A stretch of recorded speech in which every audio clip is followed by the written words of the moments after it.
Hello everyone, আমি তনু আর তোমরা দেখছো তনুর রান্নাঘর। আজকে আবার এসে গেছি তোমাদের সামনে নতুন আরেকটা রান্নার রেসিপি নিয়ে। আজকে আমি ইলিশ মাছের মাথা দিয়ে ছ্যাঁচড়া বানিয়ে তোমাদেরকে আমি দেখাবো। তো চলো আমি রান্নাটা ঝটপট শুরু করে দিই। প্রথমেই দেখো এখানে আমি কড়া বসিয়ে দিয়েছি আর কড়াতে দিয়ে দিয়েছি সর্ষের তেল।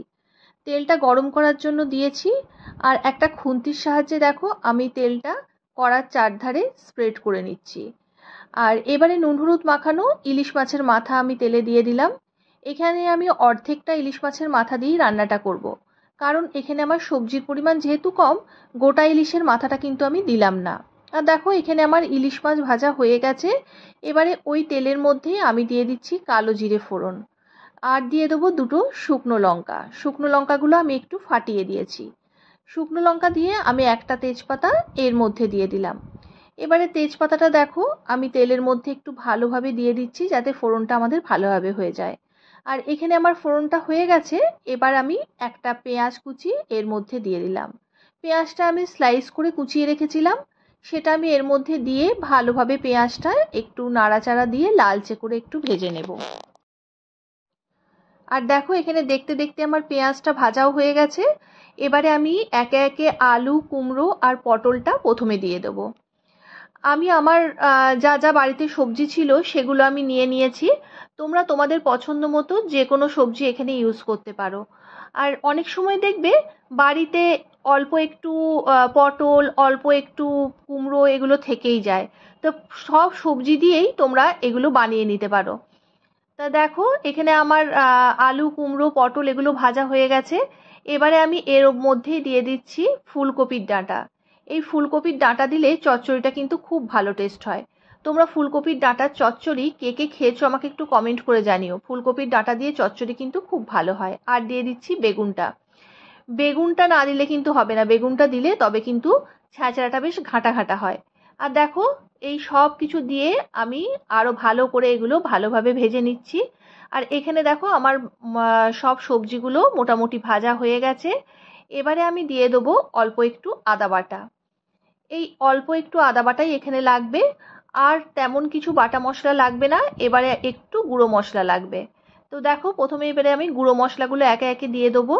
প্রথমেই আমি দিয়ে দিচ্ছি পরিমাণ মতো হলুদের গুঁড়ো, আর দিয়ে দেবো আমি একটু লঙ্কার গুঁড়ো, আর একটু রঙের জন্য কাশ্মীরি লঙ্কার গুঁড়ো আমি এখানে ইউজ করেছি। আর দিয়ে দেবো ধনে গুঁড়ো। এখানে আমি জিরে গুঁড়োর ইউজ করছি না। তোমরা যদি জিরে গুঁড়ো দিতে চাও তাতেও অসুবিধে নেই, জিরে গুঁড়োটা দিতে পারো। আমি শুধু ধনে গুঁড়োটাই দিলাম। দেখো এই মশলাগুলো দিয়ে আমি আরেকটু মশলাগুলো নেড়ে চেড়ে ভেজে নেব।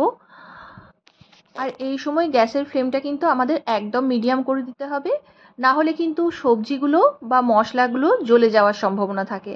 আর এই দেখো আমি এখানে দিয়ে দিচ্ছি পরিমাণ মতো নুন। নুনটা কিন্তু আমি আগে দিইনি। এবারে নুনটা দিয়ে ভালোভাবে সবজির সাথে আমি মিশিয়ে নিচ্ছি। আর এবারে নাড়াচাড়া করে আমি দিয়ে দেবো ইলিশ মাছের মাথা। ইলিশ মাছের মাথা বা কাতলা মাছের মাথা, যে কোনো মাথা দিয়ে এই রান্নাটা করা যায়।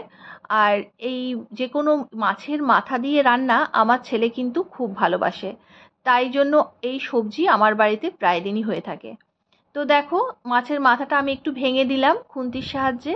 আর এবারে আমি নেড়ে চেড়ে দিয়ে দিচ্ছি পরিমাণ মতো জল। জলের পরিমাণটা একটু বুঝে দেবে, কারণ আমাদের আলু কুমড়ো ভাজতে ভাজতে মোটামুটি সেদ্ধ কিন্তু হয়ে গেছে। আর এই দেখো এখানে আমার ভালোভাবে ফুটেও গেছে। আর এবারে আমি দিয়ে দিলাম পরিমাণ মতো চিনি। চিনিটা কিন্তু অবশ্যই দেবে। এই চচ্চড়ি বা ছ্যাঁচড়া জাতীয় রান্নাতে চিনিটা বেশ ভালো যায়। আর যারা একদমই চিনিটা পছন্দ করো না তারা এটা স্কিপ করতে পারো।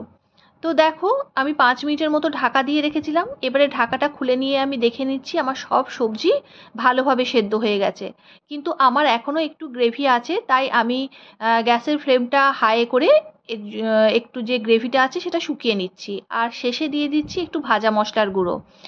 এখানে আমি শুকনো খোলায় গোটা গরম মশলা, একটু জিরে আর মৌরি আর জয়িত্রী ভেজে গুঁড়ো করে নিয়েছিলাম, আর সেটাই আমি শেষে ছড়িয়ে দিলাম। এই ভাজা মশলার গন্ধটা এই চচ্চড়িতে কিন্তু খুব ভালো হয়। তো দেখো দেখতে দেখতে আমার রান্না একদম কমপ্লিট। রান্নার লুকটা তোমাদের কেমন লাগছে অতি অবশ্যই কমেন্ট করে আমাকে জানিও। আর ভালো লাগলে প্লিজ আমার চ্যানেলটাকে সাবস্ক্রাইব করে আমার পাশে থেকো। তো চলো আজকের মতো এই পর্যন্তই, দেখা হচ্ছে একটা নতুন ভিডিওর সঙ্গে।